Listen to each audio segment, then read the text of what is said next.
This island was once covered in forest.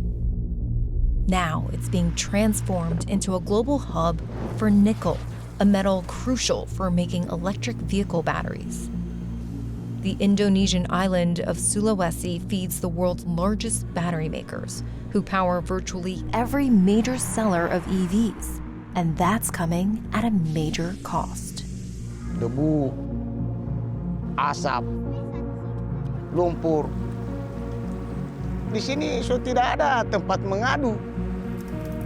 Jadi memang masyarakat begini-begini nih. Indonesia's nickel industry shows no signs of slowing down. It continues to attract tens of thousands of workers from across the country, even if the jobs could kill them. 13 people have died and dozens more are injured after an explosion at a nickel plant in Indonesia. The Ministry of Manpower has sent a special team to investigate the cause of the explosion. People in Sulawesi say they are risking their lives and health to make a living. So what is the real cost of your electric vehicle?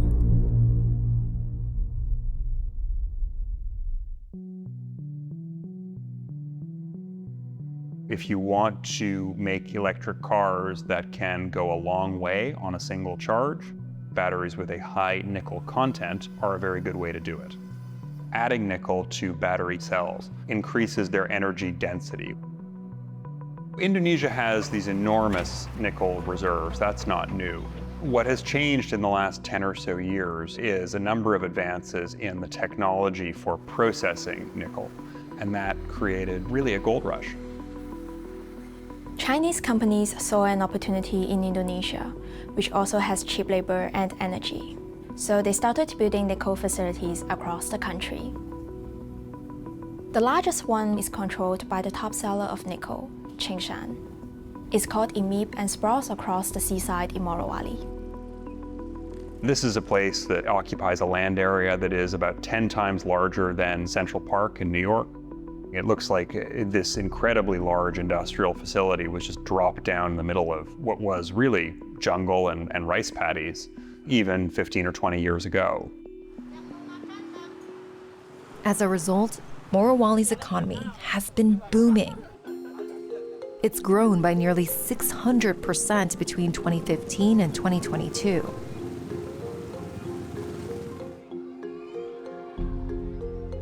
Itu sangat baik sekali karena dapat membuka peluang kerja untuk anak-anak yang tidak kerja.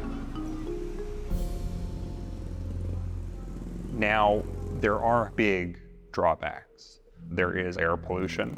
Cheap power in Indonesia comes from coal. These are very dirty facilities.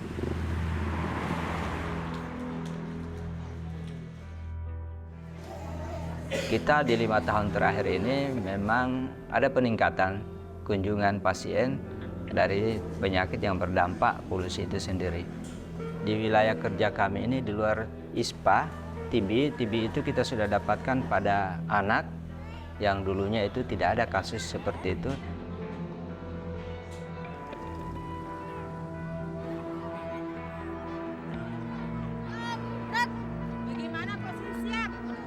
Jadi anak-anak itu terganggu kesehatannya, seperti mereka itu biasa cepat batuk-batuk.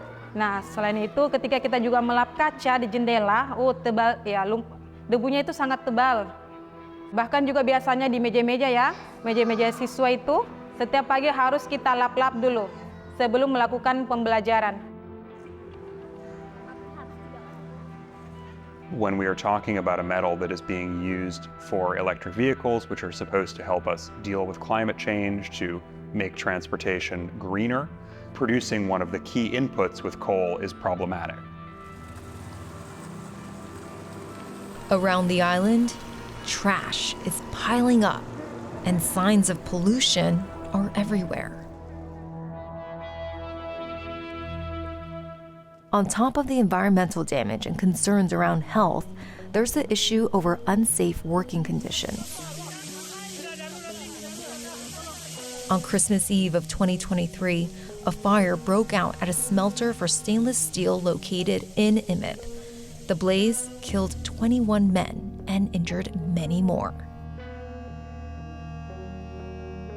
Workers we spoke to said injuries on the job are common because of the lack of safety gear. They asked for anonymity for fear of losing their jobs. Kecelakaan kerja yang paling sering saya dengar itu dia terjepit alat berat. Ada kejadian juga kemarin ada jatuh dari ketinggian. Ada juga yang kepotong itu tangannya. Banyak lah kejadian, hampir tiap hari kejadian. There have been similar incidents in other facilities. About 4 hours drive up the coast from Imip is a smelting facility called Gunbuster Nickel Industry.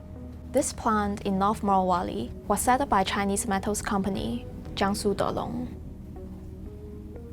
In December 2022, 2 gunbuster workers were trapped in the cab of a crane when coal dust caught fire beneath them.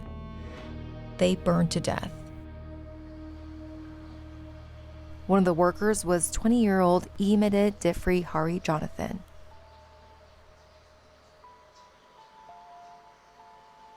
Defri itu adik kandung saya. Tahu resikonya kerja di tambang itu lebih besar dari kerja di desa begini. Ada saudara bilang dia beruntung sekali dapat kerja di bagian host crane itu karena tempatnya bagus, ber-AC, dan bukan di bagian tungku. Jadi untuk biaya waktu dari rumah sakit sampai di otopsi dan sampai di rumah duka itu kan sudah ditanggung dari pihak perusahaan. Dan pihak perusahaan juga memberi lagi kurang lebih 13 juta. Sudah termasuk dengan gaji dari Defri juga itu. Puas. Karena maksudnya mereka maulah bertanggung jawab. Tidak lepas tangan setelah kejadian itu.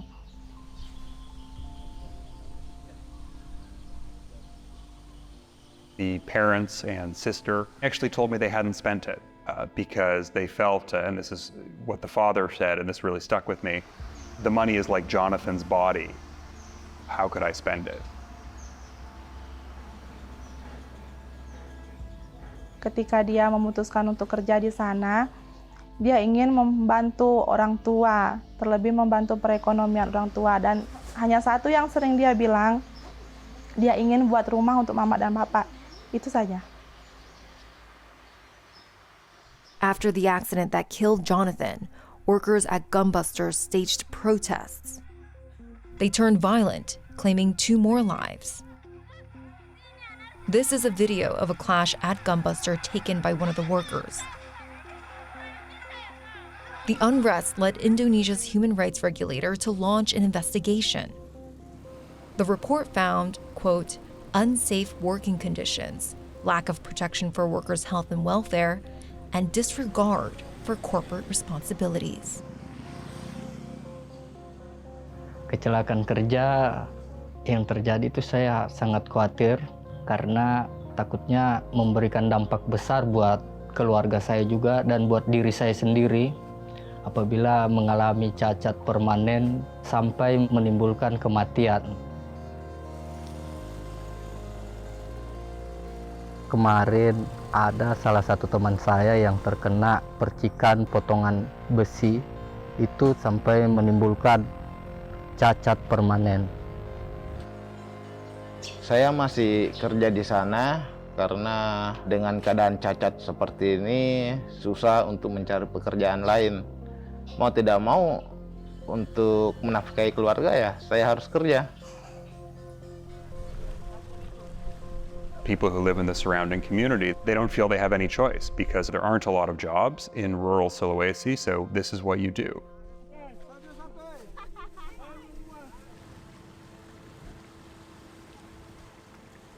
Saya nganggur, negaranya perusahaan. Kita ada pertemuan. Dia akan ada pertemuan, kita ada demo di Pentina sampai sekarang tidak ada. Apa kira-kira pemerintah yang ingat kita orang. Sekarang tidak ada pemerintah yang mengingat kita orang, kasihan. Cuma janji palsu.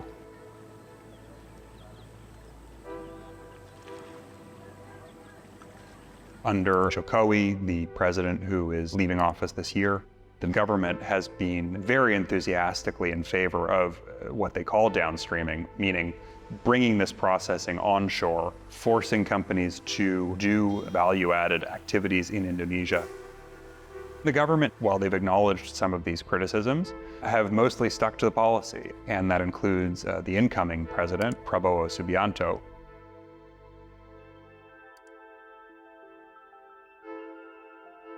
I can say Indonesia nickel downstream program, we are over success.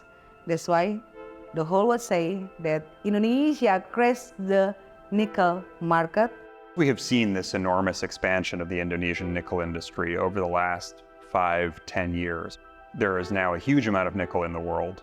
As a result, prices have come down. And this has created a crisis, actually, in all of the nickel-producing countries that are not Indonesia.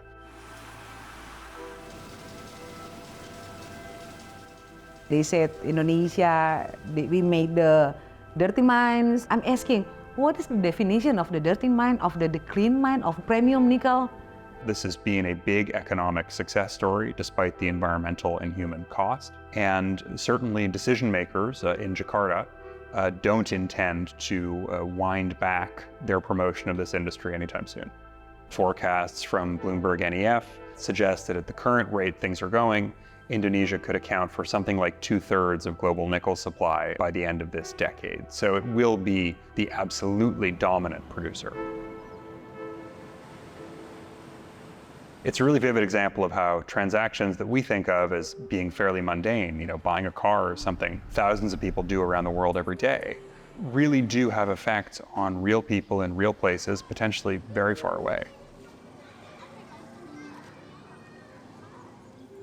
Mengenai kayak mobil listrik, memang saya pernah dengar isunya atau bahkan dengar dari beritanya, tapi di sini tuh belum ada. Saya belum pernah juga lihat yang mana, begitu. Untuk fungsinya sih kurang tahu. Saya kurang tahu apa, tapi karena cuma perusahaan ini yang ada, jadi ya otomatis kita ramai-ramai untuk kerja di sini.